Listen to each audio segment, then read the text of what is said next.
सजला, नतमस्तकमी त्या सर्वांची ज्यांनी भारत देश घडवला. सर्वांना माझा नमस्कार. माझे नाव आराध्या आहे. आज 15 ऑगस्ट आहे. आपण भारताचा स्वातंत्र्य दिन साजरा करीत आहोत. सर्वप्रथम सर्वांना स्वातंत्र्य दिनाच्या खूप खूप शुभेच्छा.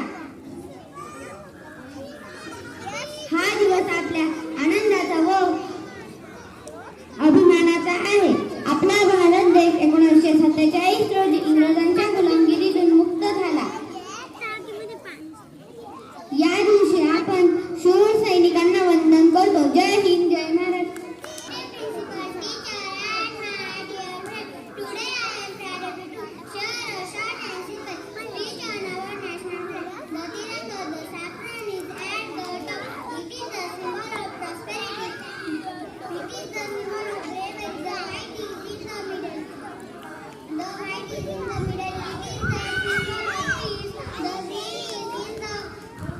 The green is in the bottom, it is the